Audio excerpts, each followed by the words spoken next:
Okay. Cool. Well, should we tag team on the recap, which will be on the next slide? Welcome everybody. This webinar is on product, but last week we had a webinar where we looked at target market or your audience. You can find the video to watch that on YouTube, or it's in the school community. I'll just go through a couple of things that I spoke about, and then David will go through a couple of things that he spoke about.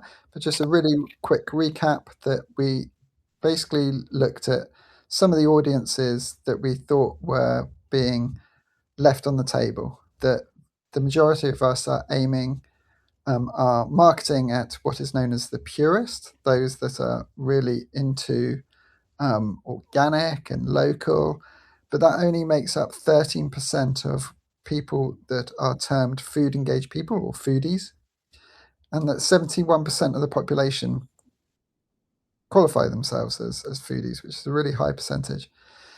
And we just spoke about how there's an opportunity to really engage another segment of people, specifically the maker, which makes up a good chunk of people.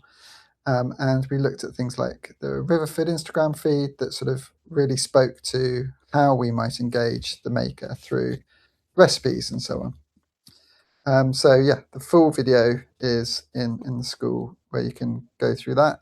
And then David spoke about how you could do surveys to try and engage people. Yeah, so that was all about how we've all filled out lots of surveys and felt that the contents of those surveys have had absolutely no impact on the experience that we've been wanting it to have an impact on. And so are they a waste of time or are they a good idea? And then we talked about what makes them a good idea and some of the things that can help to get the results that you want. I suppose probably the key takeaway from that is just to have a very clear objective about what it is that you're trying to achieve by putting a survey out. So by asking your questions to your customers or to customers that will become customers in the future, to your prospects. What's the objective of doing that? And in being clear about that objective, then you can ask the right questions. One of the probably the most important things in this is the difference between asking open and closed questions. So where you want a specific answer to a specific thing, to ask a closed question, do you like this, yes or no? And where you're wanting to ask an open question, where you want a bit more detail. The key to that, though, is getting the balance right of people's time. So people don't have a lot of time, people are time poor. And if you want to get a nice balance of people who are not generally the people that just complain on surveys, but actually you get some of the information you want, you need to get the balance right between those different things. Anyway, there's more in the webinar from last time, as Lawrence was saying. But it's a great tool to try and get insights about who your customers are, what they're trying to do, what they're trying to achieve, and also they're a great marketing opportunity for you to kind of say, we're asking you these questions because it's part of a bigger thing, and these are our intentions. So hopefully that's helpful, and do feel free to ask questions if you have any as we go along or after the call. Thanks, Lawrence.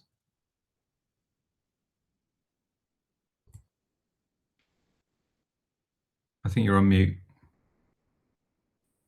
Apologies. So yeah, on this webinar, we're going to go through product a bit, and I'm going to go through a little bit of my experience at the farm that I started 7 seasons ago, and still involved with, but more in a sort of on a remote and kind of marketing, kind of product kind of angle. The farm is down in Cornwall. It's called Soul Farm, and basically this is a bit of a learning which we went through in 2024, where we looked at our product, we looked at our price, and we made some fundamental changes with help from Pete from Ubi. And I just wanted to talk you through the changes we made and the effect it had, and then some of the things that I would have done differently if you guys want to go through the same sort of thing. So the first thing we did is we increased price, but we kept the value the same. So this wasn't a price nudge or a price increase. This was about increasing the value of the box. So a half share went from £11 to 15. Full share went from £15 to £20, and so on. And so basically, people got more for their money. And so this was for us to help us to position this as a change, that we're not putting up our prices, we're just trying to increase basket value. And then the other thing at the same time that we did was we increased the delivery free, and we also added what is known as a decoy product, which is the one that I've highlighted up on the top right. So before we had the bumper share as the highest price, but we wanted to add another one at the top, which is priced quite high, so that more people would go towards the full and the bumper share, because it's just sort of kind of consumer psychology. So those were all the changes we made. We communicated it in the best of our ability at the time, sending emails, explaining that people could decrease their box size. So if they're on a full, they might want to go down to a half, but also encouraging people to stay if they wanted to. However, I think in hindsight, we could have done this in a lot better way. And with the new Ubi tools, we could have done it very, very differently. So let's have a look at how that affected us financially. So this is quite an interesting graph, because you can see the green line is the average deliveries a week, and the average purchase value is in gold. And you can see that if we look at the average purchase value in October 2024 is when we made the change, and you can see this sharp rise in average purchase value up to sort of mid 20s. And that has stuck around. We've managed to maintain that kind of basket value more or less around the 25 to 28 range since we made that change, whereas before we were in the 18 to sort of 20, 22 kind of range quite consistently.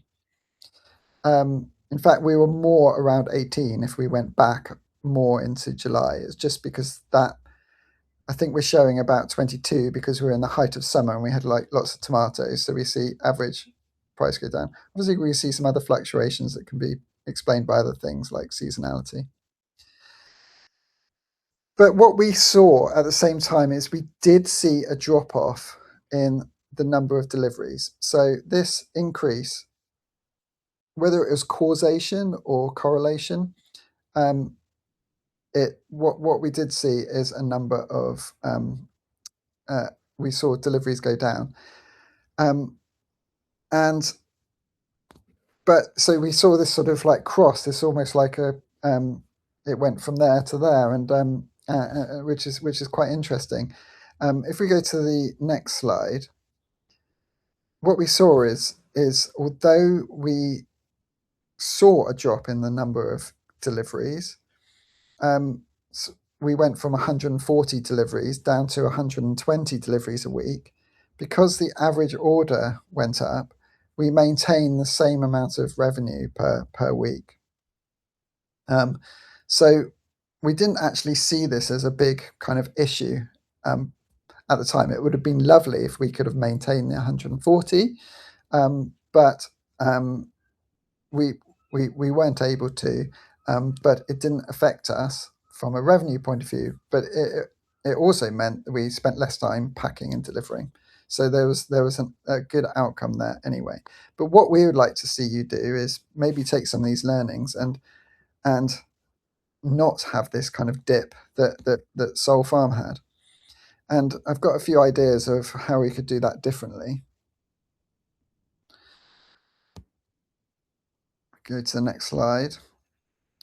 So what could we done better? So I think that we made the change at the wrong time of year. So I think towards the end of um, autumn into December is our highest churn season anyway. And so it was perhaps timed wrongly, and maybe people should think about the timing of it. And we did give people a downgrade path, but I don't think we communicated it as effectively as we could have done.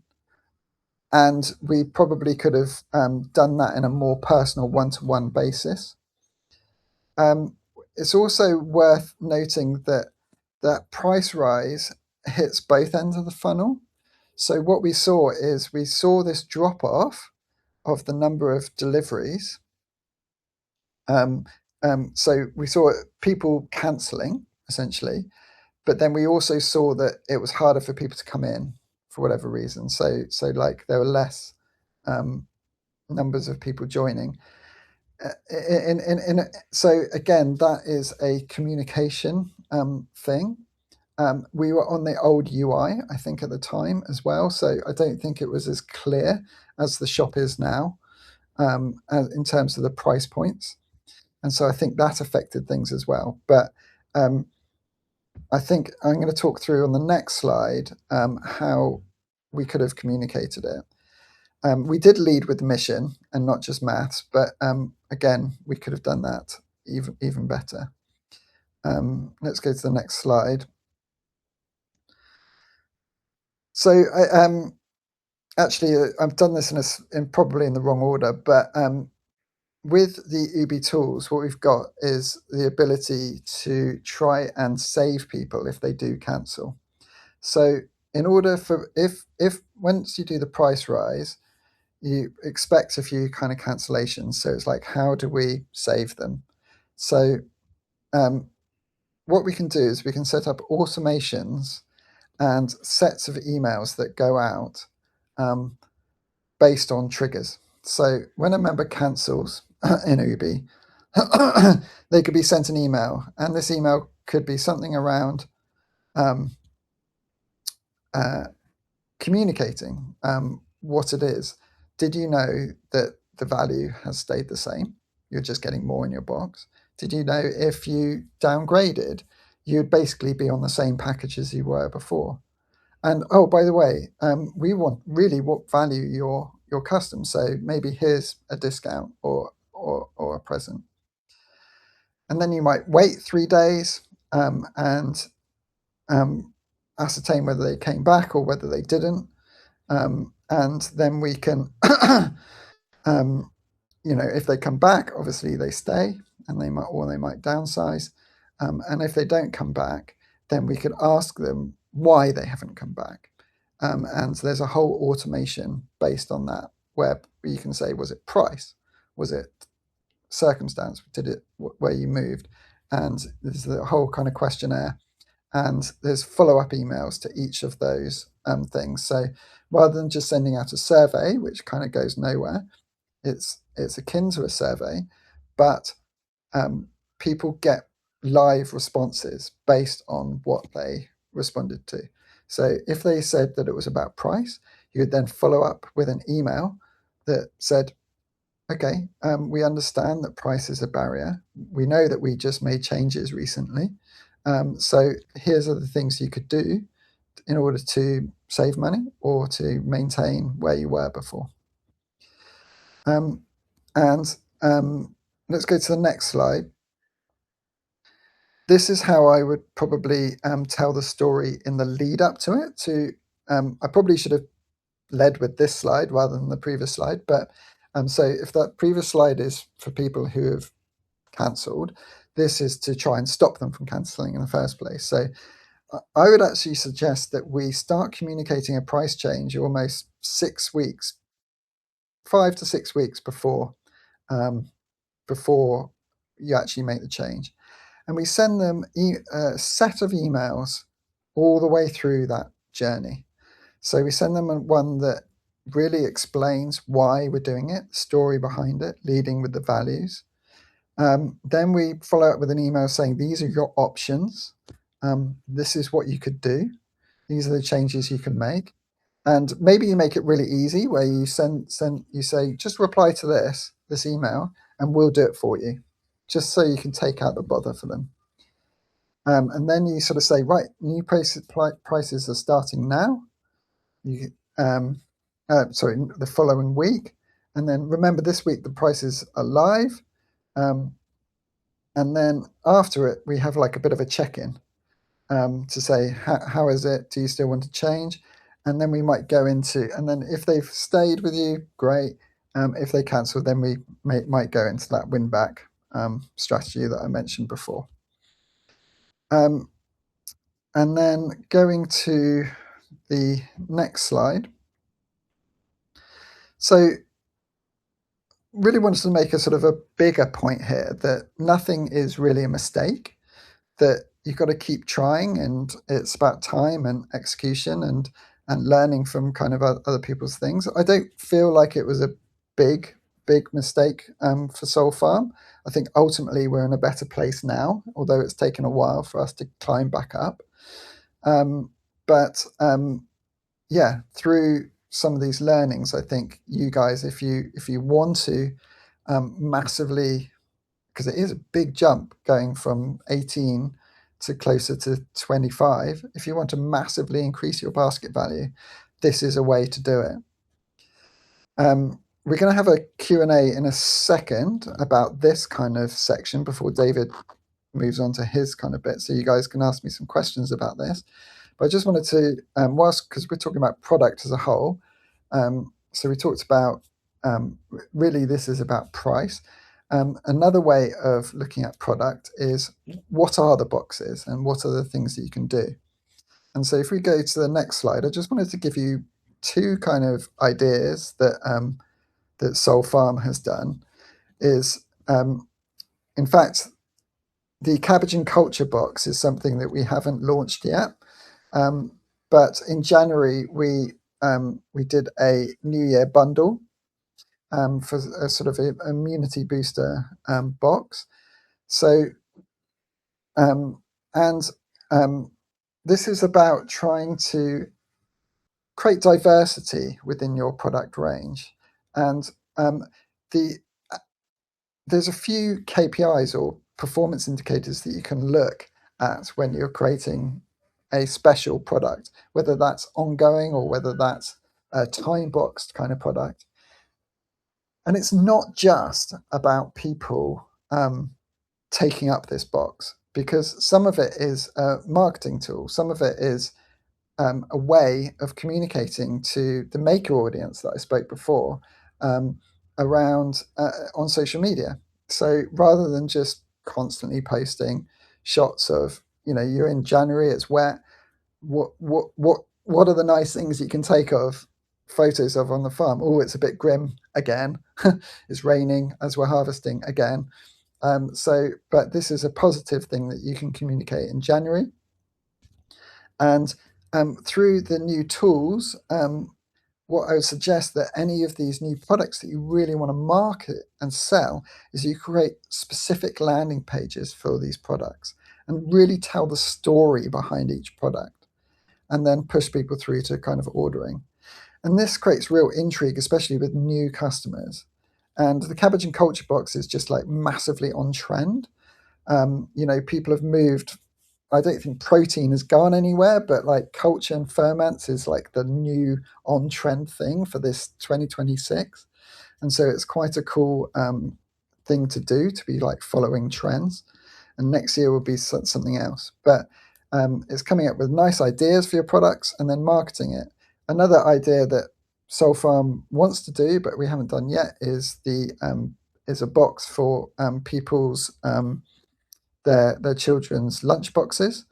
And again, we would create a whole landing page for that. Rather than it just getting lost in the mix of the shop, we would create a specific landing page.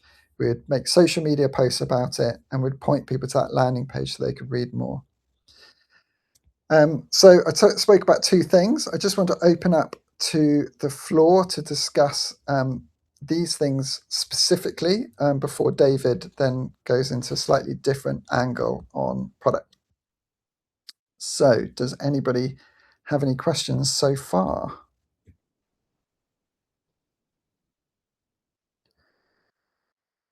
And if not, hopefully, David, you're armed with some questions. You could also put questions in the comments if you don't want to talk, but it would be great also to hear your voice.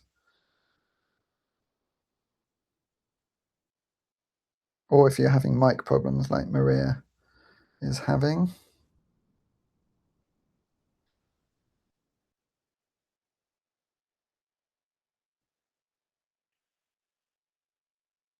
So perhaps while we're waiting to see if we can find a brave soul who's prepared to ask a question, can be a little bit daunting sometimes.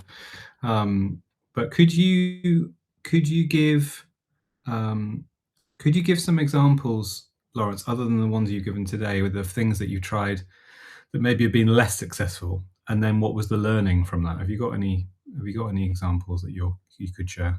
And if you haven't, then have you got some other examples of other things that you've seen that have been exceptionally successful? So either or. I think the detox box, if you said that it was not if the success was only measured by the amount of people that actually took up that box, then it was probably unsuccessful. But it was content in our newsletter and it was social media. So I don't see it as something not worth trying or not worth trying again. So it was kind of balanced in that way.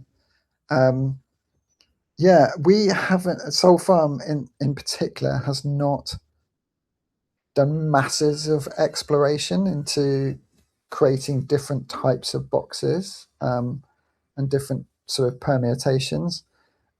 We did try. The one that we did try was like a household grocery box, which was sort of tins and like a selection of like Hodmedot's tins and things like that. And I think all we did really was just pop it onto the shop and just kind of leave it there.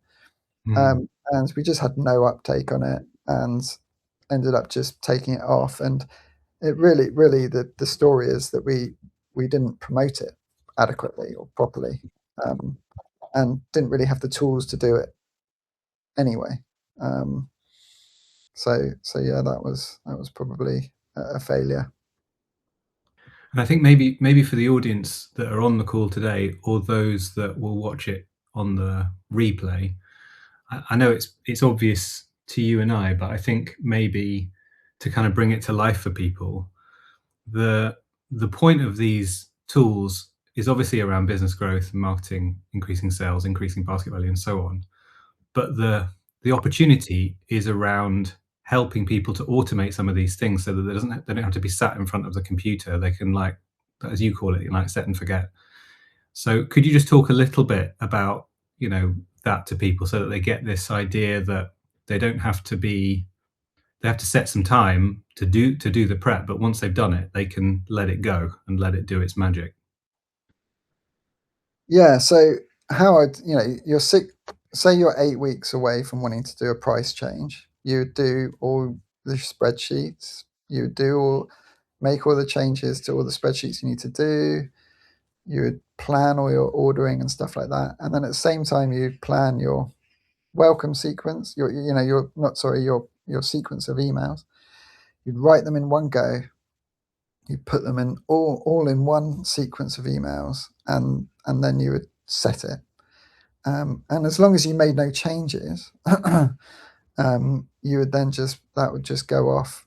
Once you made the changes and you made everything on Ubi, then you basically make that automation live, push all the people that you wanted to be in that sequence into the sequence, and then they would just be there, and it would just each week they would get, or whatever cadence you want, they would just get those emails and they would just kind of come through. And that's true of a lot of the automations and the things that we are building. and it's an ongoing build. So I'm constantly getting new ideas and coming up with new sequences and things that once we build it for one farm, we'll then just make it available for other farms. Um, and then they'll get the templates of these sequences, templates pre-built, and all you need to do is put it into your language, change the design, and uh, make it live. And any of these sequences that we design, there'll be a video that goes alongside it to talk you through how to do it. And also we're also there as a support for that too. That's great. Thank you. Seb, you've popped on. Did you have a question, or should we move on? No, you move on. Thanks. I'm just dealing with a couple of new invite requests on school, so I'm happy here. Great, superb. All right. Last chance, folks. If you've got any questions for Lawrence,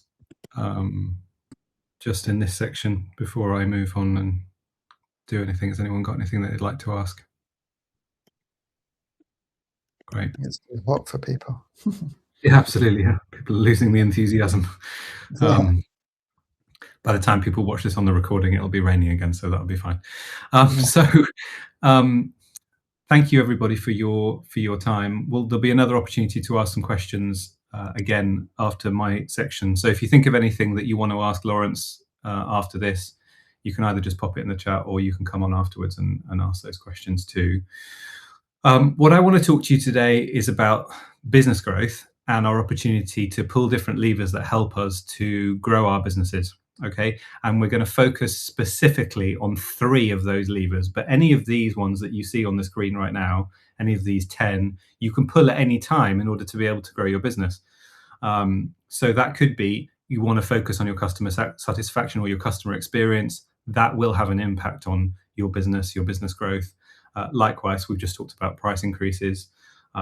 It could be about slowing down on cancellations. So there are these many different levers that you can pull all the time in your business, and you may well focus a campaign or some time specifically on one of these areas. Today, I wanted to talk about new product, new market, and increasing spend. And this is a follow through from what we've talked about over the last couple of weeks, which is around who are our customers and now what do they want and how do we know what they want. And I bring this alive by showing this slide, which I call, business growth maths. And it's a very simple model. Maria's seen this model before, but this is, if you take an average spend, say £15 a week, and you have on average 50 customers a week, and you deliver for 50 weeks of the year, and you don't have any growth, your business will generate £37,500 a year. And that's obviously, I'm simplifying the model on purpose to try and illustrate a point. But the point here is that as soon as you start adding on new product and increasing basket spend with your customers, all of a sudden you see this compound impact of growth happening in your business. And soon you can go from £15 average spend to £24 by adding in a certain set of products. And as soon as you see that, I talked a few weeks ago about this kind of hockey stick effect. So the hockey stick effect is that we see lots and lots of our businesses going along in this kind of pace, and then we make some kind of change, whether it be a campaign or whether it be adding new product or whether it is driving engagement in a different way or whatever it might be. And we suddenly see this rise, this sharp rise in our ability to be able to see the response of the thing that we are doing.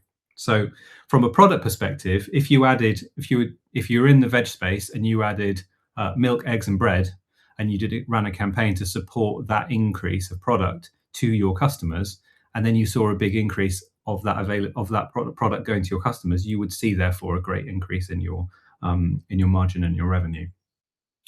And to bring that to life even more, I just want to talk to you about an example of one of the Ubi shops, which is the Apricot Centre. It's probably the most local shop to me. And the Apricot Centre have been really focusing on their story, what they want to tell their audience. They've been really focused on who their customers are. So we talked last week about these customer personas and different types of customers, and they've been really looking at who those customers are. In addition to that, they've been really focusing on getting their message out into different places. And that's hyper important because let's say you launch a new product and you're putting that out and you're really excited about that, whatever that might be, and you put that in your sneak peek or you put it in your last chance, and you've got a customer that's not on their ordering cycle that week and they miss it, or they're on pause, or they've decided that they're not going to, they have a bespoke order and they're not going to order that week, and so it's not in their consciousness, it's not in their regular flow of what they're doing, and so they miss it. So I talked a few weeks ago about this like power of seven and the importance of being able to see what's going on from you in different places at different times, and not just relying on one medium in order to be able to get that message across. And so the guys in the Apricot Centre have been doing that. They've been getting into local newsletters. They've been putting their messages out over Instagram. They've been increasing what they put in their sneak peek, but making it very strategic so that people see new product all the time. And so they've created like this schedule, this rolling schedule that runs every 8 weeks. And so they will continue to update that with new products as they come in, but they're constantly updating that with their customers and with people that used to be customers, so they can reactivate them back, and also customers that could recommend them to other customers as well, through word of mouth. So they're trying all these different things all at the same time, but it's based on the same story, which is we have local product that we're offering from local producers because we want to showcase what is available in the area. And the pins that you see on the right hand of the map, there's 10 of those pins. They're 10 small food businesses that are in a 5-mile radius of the farm. And as a consequence of having that, and it doesn't mean you have to go and find 10 producers to be able to do that, but even if you found 2 or 3 to be able to tell your story, these are collaborations. And every time we collaborate with somebody, we raise the vibration of our story and we have more to tell. And they have more to tell. And as a consequence of being able to do this, people sell more. So you will sell more. Those businesses will sell more. We become stronger together, and we therefore have a stronger local supply chain, which is what we're all trying to achieve. And as a consequence of doing this, the Apricot Centre have seen lots of impact. So their basket value has gone up. They are able to reactivate customers on a story, which is we have more product that is more relevant to the things that you want to see, because the Apricot Centre story is all about local. And as a consequence of that, they have now this whole list of complementary offerings that are all delivered by local folk around the farm. And I'm not going to go into each one of these things, but you can see there's a big list here of things that enable them to be able to tell that story, be able to tell the story of the producers, and be able to deliver these things to all of these, on behalf of all of these businesses who don't have a home delivery service, but the Apricot Centre do.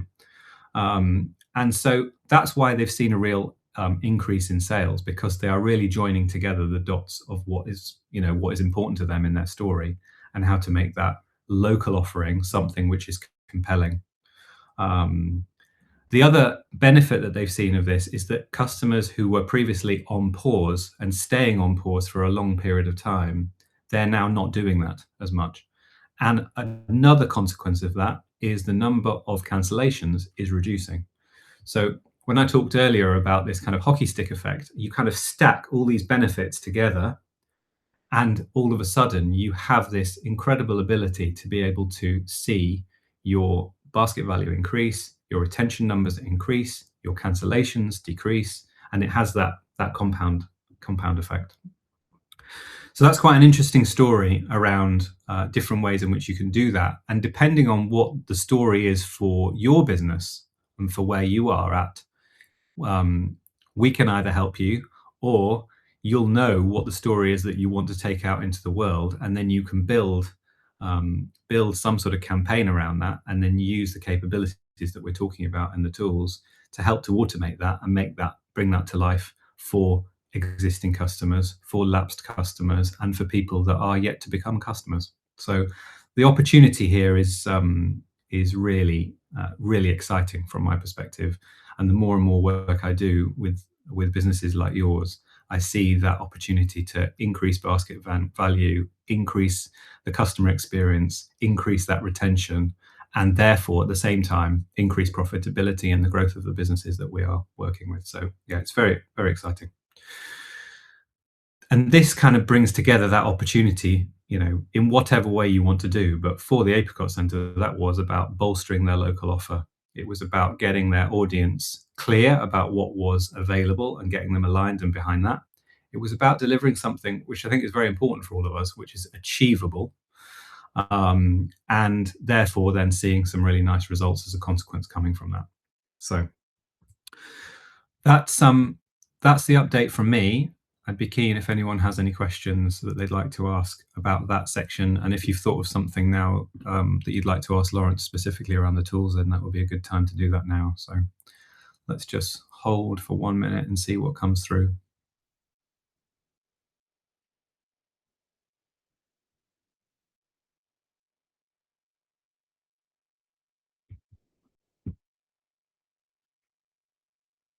Okay. I've got a Lawrence. question about Apricot Centre. Yeah, of course. So if we were to implement that for Soul Farm, how would you kind of go about doing that in terms of like organizing the team, and sort of like I sort of understand how to maybe kind of communicate it. And I think at Soul Farm we just sort of like added on a few things here, added on a few things there, and sort of gradually grew it. But if we wanted to do it very sort of purposefully and strategic, what would be the steps? I suppose what like a meeting and a working group would be perhaps the first stage. Yeah, I think there's a couple of ways in which you could do that, Lawrence. I think, this has been something like the local relationships that the Apricot Centre have had, they've had them for a long time. And I think this is now a shift in the way in which they're executing against having had those relationships. So the way that they were running this before is that they'd talk about a product a week. And so now they're not doing that anymore. They're now talking about a list of products a week instead, and repeating that every week in a slightly different way, so that people see it in a slightly different way. And actually, I've in my conversations with them, I've actually suggested that they kind of like pause the number of new businesses that they get engaged with for a little while, so that customers can feel like they start to understand that the Apricot Centre is the place from which they can have those things done for home delivery. But to answer your question specifically, I would start by starting a conversation with someone that is either on brand, on message, has similar story, or is joined up in some things that in which align with the business in which you are working in, and say, hey, this is what we are doing. We're trying to go out with, in this case, we were talking about a local story, but maybe the story could be something completely different that's specific to each and every individual Ubi shop. But this is our story. This is what we're trying to do. We feel like the product that you offer is right bang on message with what we're trying to do. And we offer a home delivery service to customers, which is obviously something you don't do. Would you like to explore that with us? And I guess that could evolve in time to having brought those suppliers together around the table or at an event where they could also network with each other. That doesn't exist today. And I suppose that would be a great opportunity at some point in the future. But in order to make it simple, they've just started conversation by conversation. And then the streamlining of that has been that they've said, these are the boundaries in which we need it to work. We need to be able to pick up from you on a specific day. So to make the deliveries and the packing straightforward, we need those orders to be ready, picked, packed, and ready on a Monday. And then we'll send the driver around. Driver will go from dot to dot to dot to dot to dot. And instead of doing deliveries, we'll do collection. So that product is all collected all at the same time.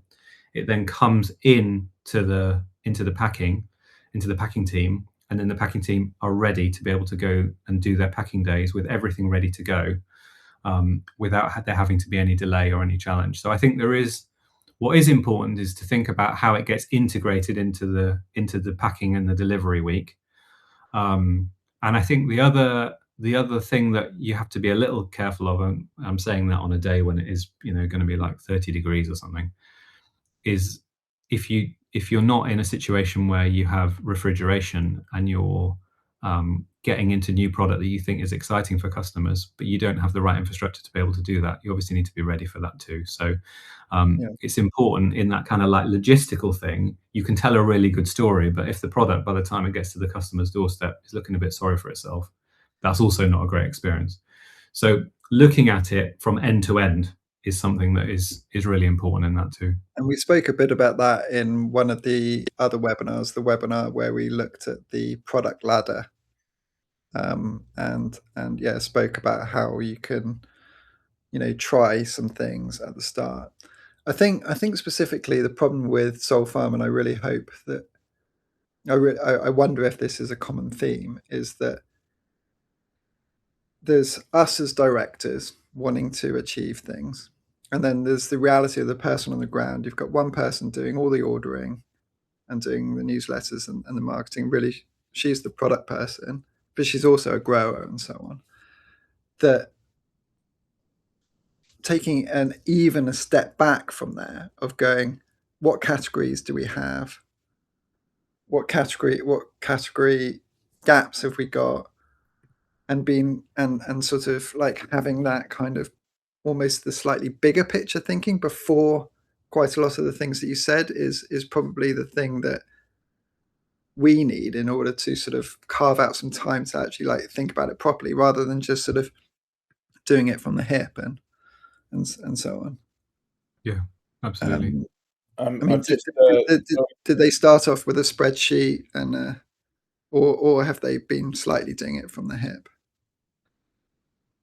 I think they had a clear intention about not wanting to bring in product which is just in plastic from other wholesalers, and they wanted to do something local. And I think they've used that they've put that thread through the conversations that they've been having about who might be good people to be able to do that with, and then that becomes part of that decision tree. So and the person who runs that, how much time do they have a week to sort of kind of manage this? Yeah, it's a good question. It's not something that I can answer right now, but I think it does take a bit of time managing suppliers and managing folk to try and make this work. But I think if it comes with the benefit of seeing the basket value increase by picking the right people to be part of it, I think it's time well spent. But, yeah. Sebi, you're trying to come in. Is it about Rachel's question? Yes. Yeah, I was looking for a pause to answer Rachel's question, and maybe Lawrence and I can both answer that. Seb, you've probably also got a view on this as well. I'll give my opinion first. So the question from Rachel, in case you can't see you won't be able to see this afterwards in the recording. So do you think it's important to implement new stock on a regular basis, and how much choice is enough? So I'll answer this first, and then it'd be interesting to see what, if anything, Lawrence or Seb would like to add to this. But I think what's important for customers is to continue to see a fresh view about what is going on. And I think if you've all seen, back in the day when people wrote their first website and they published their first website and they're very proud of it, and then or they did their first Facebook page, or even they did their Instagram channel, and then they left it alone for a long period of time, it became very dated very quickly. So if you have information on there that is time sensitive, and that might be in this case when we're talking about different branding and about different products, it might be different branding and stuff. Our consumers, us as consumers, we notice that. And the challenge with not implementing new product and new stock on a regular basis is that you get effectively typecast or vegcast into a particular thing. Those guys are known for potatoes, or those guys are known for beef, or those guys are known for milk, or whatever. And then you can have loads of good intention to add on more stuff, but if it's not in the culture of the business to add more things, you get stuck, left with that, left with customers really knowing what you are for, and it takes quite a lot of effort in order to be able to change that. So my view is that on a regular basis, on a weekly basis, you should be telling customers about the things that you're excited about, whether they're new or not. So repeating that. And if it feels right and it feels manageable to add in new product that is on story, on message with what you're doing, I would encourage that wholeheartedly, because that is a great hook to get people onto your platform, into your shop, and then once they're in, it's a bit like the lost leader of the milk in the supermarket. You know, as soon as people are in the supermarket and they go in for their milk, they're then picking up bread and eggs and ice cream for the kids and whatever else. And before they realize what's happened, they've got a basket full of stuff. What we're trying to do for our shops on Ubi is do exactly the same thing. We're trying to hook the customer in, and then when they're in, they go, "Oh, I didn't realize you did that." And the way of doing that through a new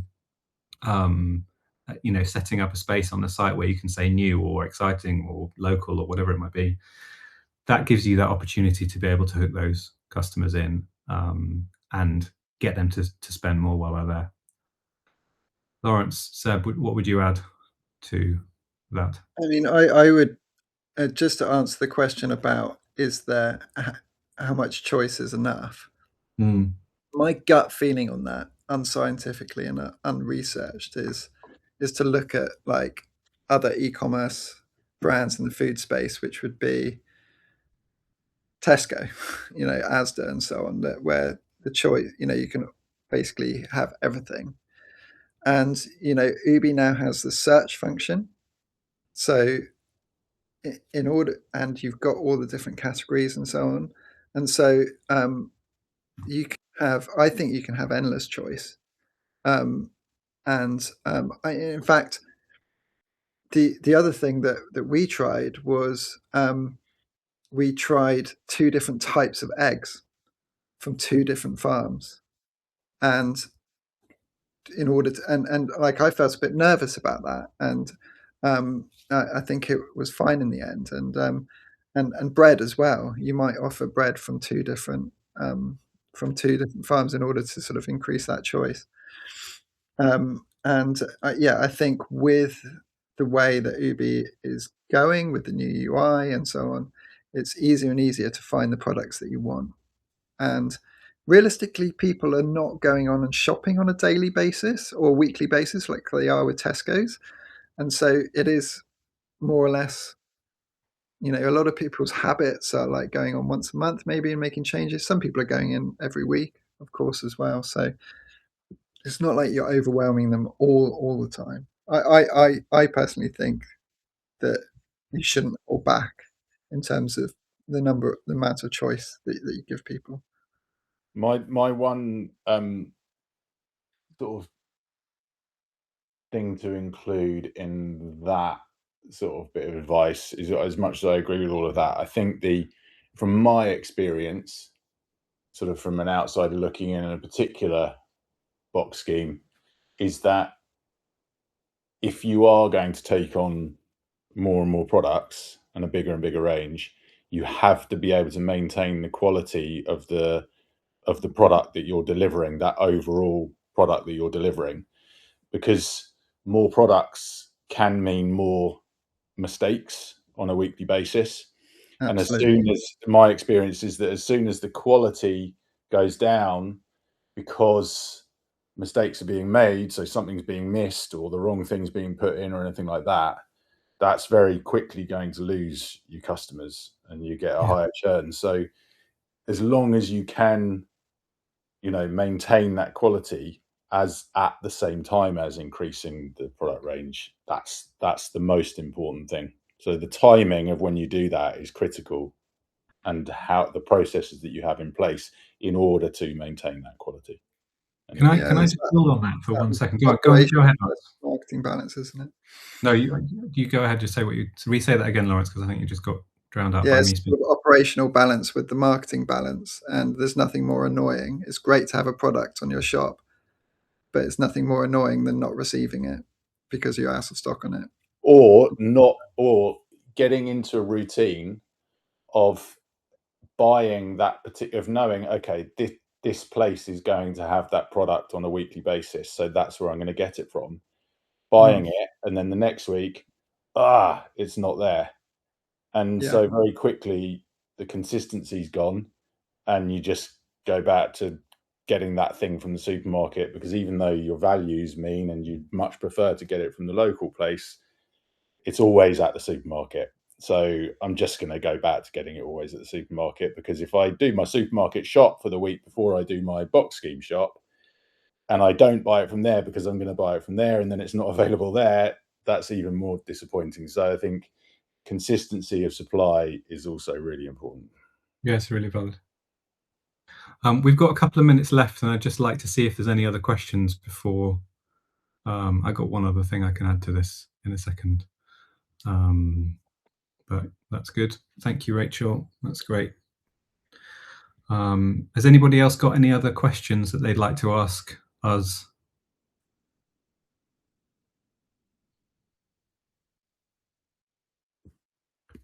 So just in case anything comes through, I'll just sort of build on one last thing around this kind of like best before date thing, because, and product being fresh.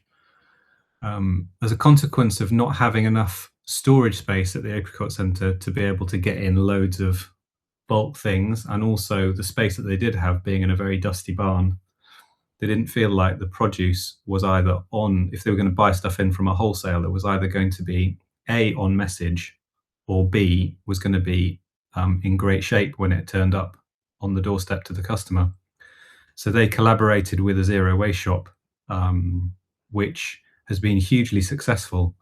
And they put the top 20 products of the zero waste shop, the local zero waste shop, to them on their Ubi shop. And these are things like pastas and porridge oats and rice and that sort of thing.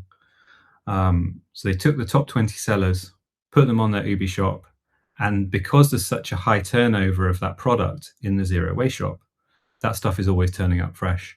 So every week on a Monday, the zero waste shop pack all the orders for the Apricot Centre that have come through after order cutoff. They then get collected by the driver. They then get delivered to the customer over the next couple of days. And they turn up looking good, being nice and fresh. And then that experience, a bit like how we want, if we're harvesting product out of the field, we want it to turn up looking fresh and lovely. That is then complementary to the other things that they're doing on farm as well. So yeah, I just wanted to add that in. We're at time. Yeah, thank you. It was awesome. Really helpful. Anything else to say? Promote next week's or the week after, I think it is. Yeah, next call is not next Tuesday, because we're going to be at Groundswell next week. So a week on Tuesday will be the next one. We'll send out another email about that. That's you, isn't it, Lawrence? Do you want to say a little bit about just sort of headline of the topic for that one? Or would you like me to do it? You'd like me to do it? You do it. Go on, David. Go on, before we leave, go quick. Quick weekly tactics next time. So we're going to talk a little bit around some of the things that you can do throughout the week, using the technology to help get a bit more structure around that, and help using the technology to automate some of those things so that you can spend more time on the things that you want to do, and the marketing machine can carry on in the background. So we'll focus in on that next time. So that's not next Tuesday, it's a week on Tuesday. We'll give you another quick recap of what we covered on today's call. And please do, if you want to book a call with me to talk about some of the tools and to move the conversation forward, if you want to see how we can bring that alive for your businesses, I've just put the link for the booking in the chat. And failing that, you can just drop Lawrence, Seb, or I an email, and we'll pick it up and book some time with you to talk about it and see how we can help you bring it alive for your businesses too. So thank you, everybody. Thank you, Lawrence. Thank you, Seb. Thanks, both. Thanks, everybody. Yeah, well done, guys. Cool. Take care. Thanks, everybody. Bye-bye now.